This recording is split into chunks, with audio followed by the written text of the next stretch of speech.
قرآن میں نا بڑے علمی نکات ہیں. قرآن کہہ رہا ہے یعتذرون الیکم اذا رجعتم الیہم لترضوا عنہم. قرآن کہہ لترضوا عنہم ہے لترضوا عنہم؟ کوئی حافظ نہیں بیٹھا ہوا. لترضوا عنہم فإن ترضوا عنہم فإن اللہ لا يرضى عن القوم الفاسقین. اے نبی جب آپ غزوہ تبوک سے واپس پہنچیں گے تو یہ جھوٹی قسمیں اٹھائیں گے تاکہ آپ ان سے راضی ہو جائیں, خوش ہو جائیں. اگر آپ خوش ہو بھی گئے اللہ پھر بھی خوش بولو نہیں ہوگا. دیکھو یہاں نبی کو خوش کرنے کا ثواب کیوں نہیں مل رہا؟ کیونکہ یہاں نبی کو خوش کرنے سے مقصد اللہ کو خوش کرنا نہیں ہے. تو قرآن کہہ رہا ہے ایسی خوشی کا میں ایسی خوشی پہ خوش نہیں. اور کعب ابن مالک, مرارہ ابن ربی اور ہلال ابن امیہ, ان تین صحابی نے سچ بول کے نبی کو ناراض کر دیا.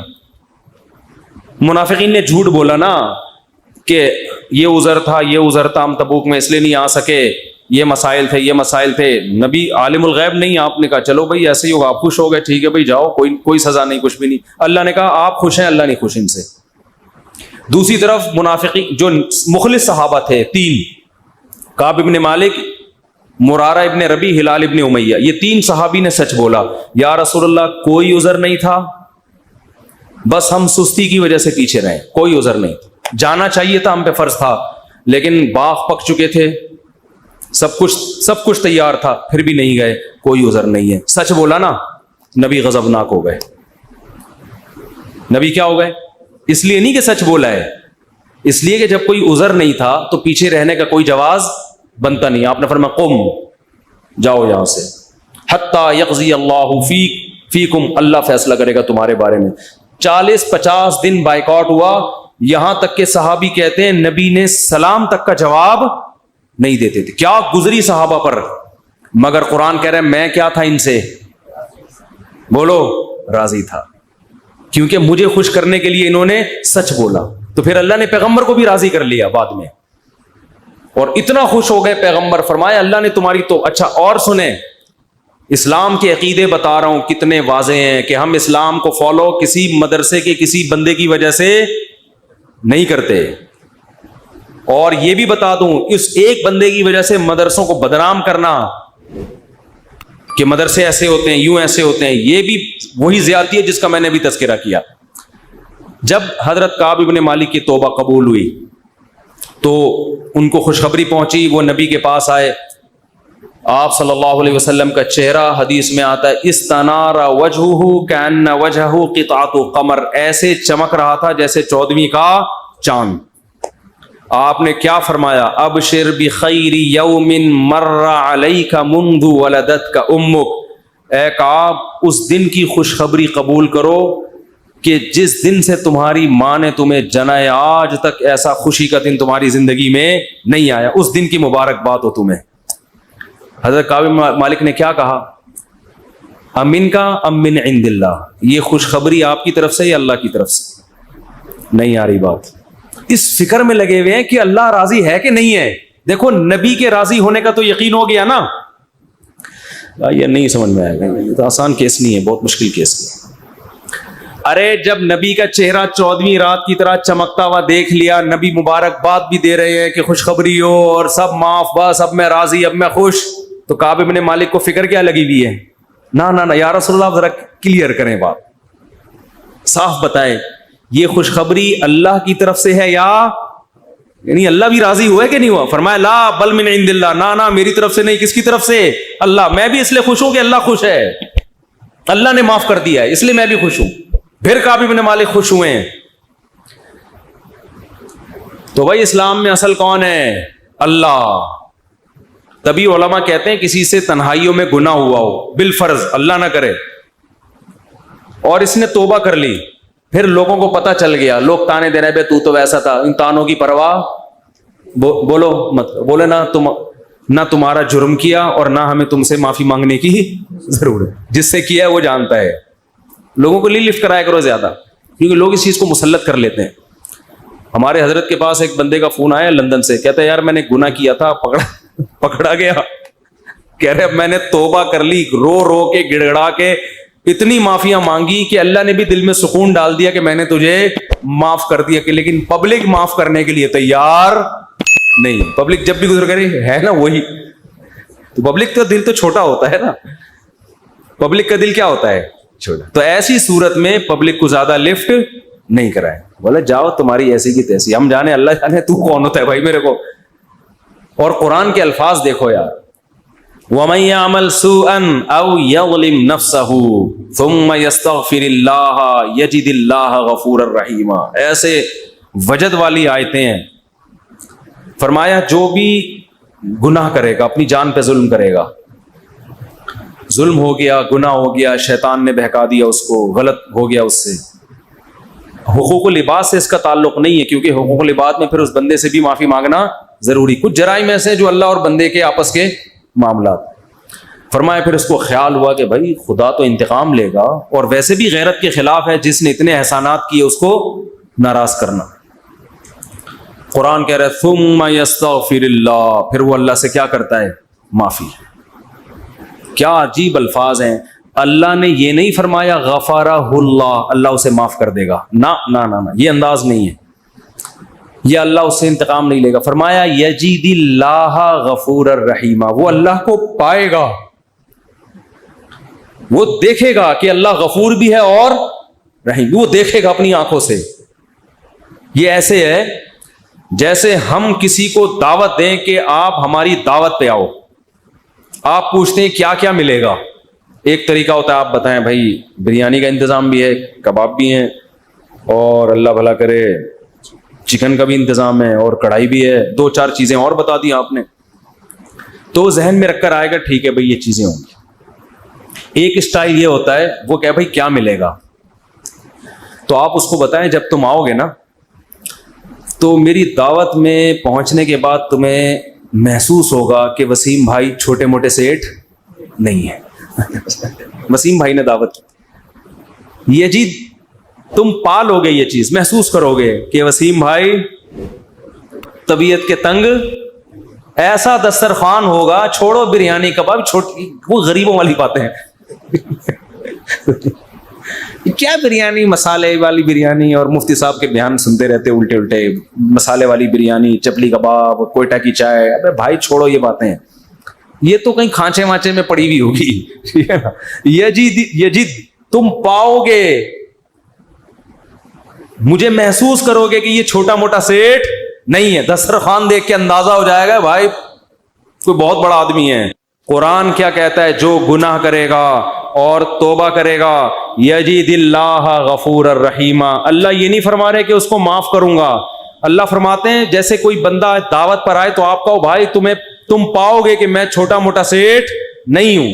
ہاں میں اس پہ واقعہ سنا رہا تھا کہ حضرت مولانا طارق جمیل صاحب ایک دفعہ کویت کے شہزادوں نے ان کی دعوت کی, تو اب وہ کیا تصور دماغ میں لے کے گئے ہوں گے. فرماتے ہیں میں حیران ہو گیا, اونٹ کے بچے صحیح پورے روسٹ, نہیں آئی سمجھ میں. آپ کو پتہ ہے اونٹ کا بچہ کسے کہتے ہیں؟ اونٹنی کے جو بچے ہوتے ہیں نا وہ ذبح کر کے کھال اتار کے کنووں میں پورے روسٹ چاول بھر کے دسترخوان پہ رکھے. بکرے روسٹ تو سنے ہوں گے, اونٹ روسٹ نہیں سنے ہوں گے. اب جو شہزادے ہیں ان کے لیے یہ کوئی اتنی بڑی چیز نہیں ہے, ان کی یہ بریانی ہے, ٹھیک ہے نا, ان کے لیے کیا ہے. اب ان سے اگر مولانا طارق جمیل صاحب پوچھیں شہزادوں سے جی آپ کی دعوت ہے کیا کیا ملے گا, تو ان کو غصہ آئے گا نا, نہیں یار سمجھ میں یار. او بھائی ان کو غصہ آئے گا نا کہ یار ہم کویت کے شہزادے ہیں, ہماری کرنسی دیکھو, اور ہم یہاں کا تو غریب آدمی اتنا پرتکلف کھانا کھاتا ہے, اور تم شہزادوں سے پوچھ رہے ہو کھانے میں آپ کو غم ہو رہا ہے کہ پتہ نہیں بریانی ملے گی کہ نہیں ملے گی, پتہ نہیں روٹی ہوگی کہ نہیں ہوگی. تو اگر وہ ان سے پوچھتے تو وہ جواب میں یہ تھوڑی کہتے کہ یہ بھی ہے یہ بھی ہے, وہ کہتے بھائی آ جاؤ پتہ چلے گا شہزادوں نے دعوت کی ہے. آ جاؤ گے تو پتہ کیا چلے گا, پتہ چل جائے گا کہ شہزادہ بھی کوئی نائجیریا کا نہیں ہے, کہاں کا, کویت کا, عرب شہزادہ ہے, اس کی دعوت ہے, آپ آئیں. اور ان کو پتہ چل گیا, انہوں نے بیان میں بھی بتا دیا. تو اللہ کا انداز یہی ہے, فرمایا تم سے کتنا بڑا جرم ہو جائے, کتنا بڑا جرم, یہاں تک کہ نبی نے فرمایا کہ اللہ فرماتے ہیں یا عبادی لو بلغت ذنوبک عنان السماء، تم نے گناہ کرتے کرتے کرتے کرتے زمین آسمان کے خلا کو بھر دیا، اتنے گناہ ہو گئے، ثم استغفرونی، پھر ایک دن تمہیں خیال آیا یار یہ غلط ہوا ہے، یہ نہیں ہونا چاہیے تھا، رب کو منانا چاہیے، بالآخر اس کا انجام برا ہے، گناہ کی سزا ملتی ہے، تو آپ نے ہاتھ اٹھا کے اللہ سے معافی، کسی اور کے در پہ نہیں گئے، کسی کی پرواہ بھی نہ کرو کون کیا کہہ رہا ہے، اللہ سے معافی مانگی۔ تو حدیث کے الفاظ کیا ہیں؟ قرآن کے الفاظ بھی عجیب ہے جو میں نے بتائے۔ قرآن کے الفاظ کے اللہ فرماتے ہیں معاف کرنا، تو یہ تو ہلکی بات ہے نا، معاف کروں گا تو مطلب یہ کہ یہ بریانی ملے گی، کوفتے ملیں گے، سالن، یہ تو ہم نے بتا دیا نا۔ اللہ فرماتے ہیں توبہ کر کے دیکھ تو اللہ کو غفور اور رحیم پائے، غافر نہیں، راحم نہیں، غفور مبالغہ ہے، تو اللہ کو محسوس کرے گا کہ تیرا رب چھوٹا موٹا معاف کرنے والا نہیں ہے، رحیم کا مطلب بہت رحم کرنے والا ہے، اور اللہ یہ تجھے دکھائے گا، دکھائے گا کا مطلب کیا ہے؟ تیرے دل میں سکون پیدا ہو جائے گا کہ میرے رب نے مجھے معاف کر دیا۔ یہ توبہ کا پہلا انعام ملتا ہے دنیا میں، معاف بھی کرے گا اور اطمینان بھی دلا دے گا، معاف کر دیا۔ تعلق، وہ اطمینان کی علامت کیا ہے؟ اللہ سے جو تعلق ٹوٹا ہوا تھا وہ آپ کو جڑا ہوا محسوس ہوگا، گناہ کی وجہ سے جو دل میں کالک آ گئی تھی وہ کالک آپ کو ختم ہوتی ہوئی نظر آئے گی۔ یہاں تک علماء کہتے ہیں کہ بعض لوگ گناہ کر کے ایسی توبہ کرتے ہیں کہ گناہ سے پہلے جو اللہ کا ان سے تعلق تھا نا، گناہ کے بعد جب توبہ کی تو اس سے زیادہ اچھا تعلق پیدا ہو جاتا ہے ان کا، پہلے سے بھی زیادہ اچھا اللہ کی محبت پیدا ہو جاتی ہے۔ یہ تو قرآن میں، حدیث میں کیا آتا ہے کہ اگر زمین اور آسمان کے خلا کو تم نے گناہ کر کر کے پر کر دیا، ثم استغفرونی، پھر مجھ سے مغفرت طلب کرو، لغفرت، معاف کروں گا۔ اتنا کافی تھا نا یہ جملہ؟ یار نہیں آ رہی سمجھ میں۔ دیکھو اللہ یہ کہہ دیتے کہ زمین اور آسمان کے خلا کو پر کر دیا، مجھے ناراض کیا ہے نا، پبلک کے پاس جانے کی ضرورت نہیں، عیسائیوں میں پادریوں کے پاس جا کے معاف کرواتے ہیں، اتنے پیسے لے لو معاف کر دو۔ اللہ کہتے ہیں پادری کا کیا بگاڑا ہے تم نے؟ ناراض مجھے کیا ہے، نماز چھوڑی ہے مجھے ناراض کیا، زنا کیا مجھے ناراض کیا، انٹرنیٹ پر فحش فلمیں دیکھی مجھے ناراض کیا، یہ جو ہو رہے ہیں گناہ آج کل، کچھ بھی کیا مجھے ناراض کیا نا، تو آؤ میرے سامنے گڑ گڑاؤ۔ تو اللہ نے کیا کہتے ہیں؟ زمین اور آسمان کے خلا کو پر کر دیا، پھر مجھ سے معافی مانگو گے معاف کروں گا۔ کافی ہے نا، بس کر دیا معاف۔ آگے اللہ ایک اور جملہ بناتے ہیں، لا ابالی، کسی کی پرواہ۔ بولو، اردو میں لفظ سمجھتے ہو کہ بڑا لا ابالی قسم کا آدمی ہے، سنا یہ لفظ؟ ہاں بولنے میں کچھ ٹیکس لگتا ہے، لا ابالی کہتے ہیں نا، یہ عربی کے لفظ سے آیا لا ابالی۔ لا کا مطلب نہیں، ابالی کا مطلب پرواہ نہیں کرتا میں کسی کی، جیسے جو آدمی کسی کی پرواہ نہیں کرے بڑا لا ابالی سا آدمی ہے۔ تو اللہ کیا کہتے ہیں؟ لا ابالی، معاف کروں گا، کسی کی پرواہ نہیں۔ کیا مطلب؟ یہ جملہ لگانے کی کیا ضرورت تھی؟ جملہ اس لیے لگایا جا رہا ہے کہ بہت سے نیک لوگوں کو اعتراض ہو سکتا ہے، اے اللہ اتنے سارے گناہ سیکنڈوں میں معاف، یہ بات ہماری کھوپڑی میں بولو نہیں، کچھ تو تھوڑی سی ہوتی۔ جیسے ایک بیٹا نافرمان ہو، 20 سال باپ کو ستاتا رہے، اب باپ کو زندگی بھر ستایا اس نے، باپ نے کہا ایسی کی تیسی ہے، دیکھتا ہوں میں جائیداد سے آپ کر دوں گا، میں یہ کر دوں گا۔ باپ بوڑھا ہو گیا، مرنے لگا ہے بھائی، اب جائیداد کی تقسیم کا وقت آ رہا ہے، اور اب یہ گیا، اس کو پتا ہے کہ اب تو سارا معاملہ خراب، زندگی بھر ستاتا رہا۔ آخر میں آ کے ابا سے کہتے ہیں ابا I am very very sorry. ابا کہتے ہیں چل جا معاف کیا۔ دوسرے بیٹوں کو آئے گا نا غصہ، ہے بھائی، ابا یہ کیا، یہ تو آپ کے رحم دل ہونے سے ناجائز فائدہ اٹھا رہے ہیں بھائی، ابھی آپ کے جانے کا وقت ہے، اور یہ آگے سوری کر کے چلا گیا۔ تو ابا اگر ابا ہوں گے تو آپ دوسرے بچوں کو کیا بولیں گے؟ باپ تم ہو یا میں ہوں؟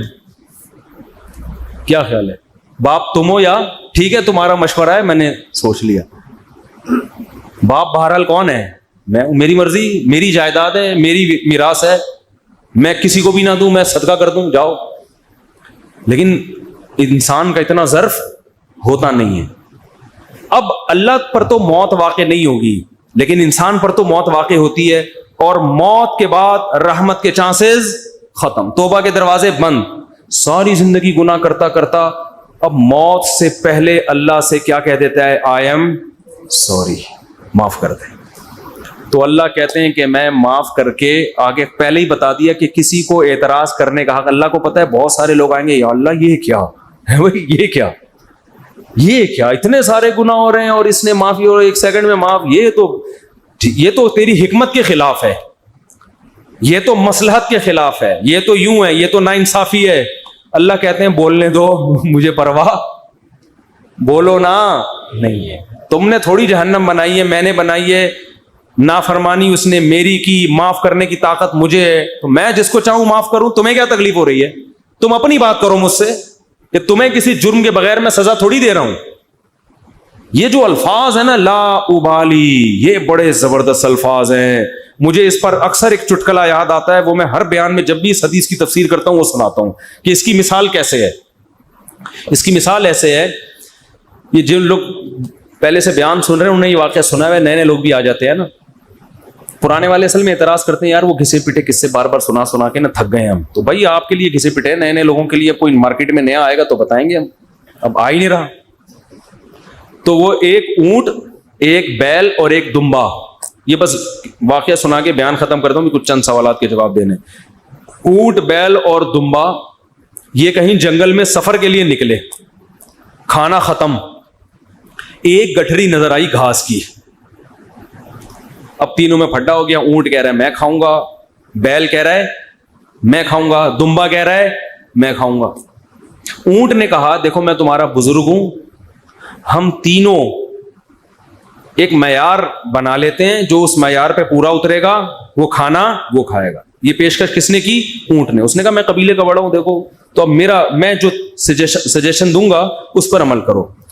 تو ہم تینوں میں سے جو اپنا سب سے پرانا ہونا ثابت کر دے گا کہ جو دنیا میں سب سے پہلے آیا ہے وہ اس گٹھری کا مستحق ہے. اونٹ کا خیال تھا میں ہی ہوں، بزرگ ہے. لوگوں نے کہا چلو جی بزرگوں کا احترام اسلام میں ٹھیک ہے، واجب ہے. دمبے نے کہا ٹھیک ہے بھائی میں اپنا ثابت کرتا ہوں، میں بہت پرانا ہوں. انہوں نے کہا کتنا پرانا؟ انہوں نے کہا دیکھو ابراہیم علیہ السلام نے بچہ ذبح کیا، نہیں ہوا تو دمبا آ گیا. یہ روایت صحیح نہیں ہے لیکن چلو فرض کر لیتے ہیں دمبا آ گیا. اس کا مطلب میں 4000 سال سے ہوں، ابراہیم علیہ السلام کے دور میں بھی میں تھا. اونٹ چکرا گیا، اس نے بولا یہ تو پہلی گیند پہ ہی آؤٹ ہو رہا ہوں میں. تو بیل نے بولا کہ آدم علیہ السلام جب زمین پہ آئے تھے زمینداری کے لیے ٹریکٹر ایجاد نہیں ہوئے تھے، تو کچھ تو اگایا ہوگا نا. تو کھیتی باڑی کس سے کی تھی انہوں نے؟ بیل سے. اس کا مطلب میں کب سے ہوں؟ دمبا تو آؤٹ ہو گیا نا. اونٹ پریشان کہ کمبخت، اس سے پہلے تو تاریخ لکھی نہیں گئی ہے، اس سے پہلے تو تاریخ لکھی اور سجیشن بھی میری تھی.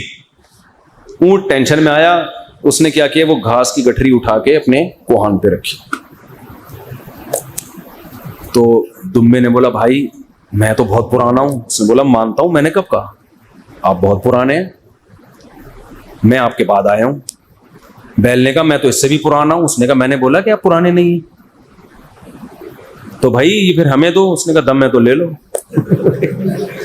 اس نے کہا ہمت ہے تو اٹھا لو. اونٹ کے کوہان سے کون اٹھائے گا؟ چلو دفعہ یہاں سے، تمہاری ایسی کی تیسی. سجیشن بھی خود ہی دی، بولا جس میں دم ہے لے لے بھائی. چلو اس کو کہتے ہیں لاؤ بالی. نہیں آئی بات سمجھ میں؟ اللہ ایسا نہیں کرتا کہ وہ اپنی تجویز کے خلاف چلے. یہ تو میں نے صرف واقعہ سمجھانے کے لیے کہ بھائی اللہ کے سامنے کون لڑ سکتا ہے، اللہ کے سامنے کون دلائل دے سکتا ہے کہ اللہ وہ اتنے سارے گناہ کیے تو 2 منٹ میں معاف کر رہا ہے. اللہ کہتے ہیں جس نے دلائل کے انبار لگانے ہیں نا، پہلے لگا کے رکھے، کتابوں میں لکھے، پورے رسالے لکھ دے. میری نظر میں اس کی کوئی ویلیو نہیں ہے، کیونکہ خدا میں ہوں، تم نہیں ہو. نافرمانی میری کی ہے، تمہاری تھوڑی. تمہیں کیوں تکلیف ہو رہی ہے؟ یغفر لمن یشاء ویعذب من یشاء. جس کو چاہوں گا معاف کروں گا، جس کو چاہوں گا عذاب دوں گا. یہ اللہ نے اپنے ہاتھ میں رکھا ہے تاکہ جب کوئی گناہ کرے تو گڑ گڑائے کس کے سامنے؟ اللہ کے سامنے. ہمیں پتا ہے کہ اللہ کے سوا معاف کرنے والا کوئی بھی نہیں ہے. معافی کا اختیار اللہ کے ہاتھ میں، سزا کا اختیار اللہ کے ہاتھ میں. تو میں اس لیے کرا رہا ہوں کہ مخلوق کو زیادہ لفٹ کرانے کی ضرورت نہیں ہے. لوگ مجھے کہتے ہیں ہم سے گناہ ہو گیا، فلاں نے کہا یوں ہے یوں ہے. میں کہتا ہوں بھائی تو بولے تو کون ہوتا ہے؟ تو میرا باپ ہے.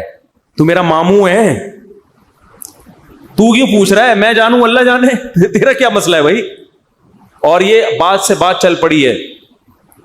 شادی کے بعد عورتوں میں یہ بہت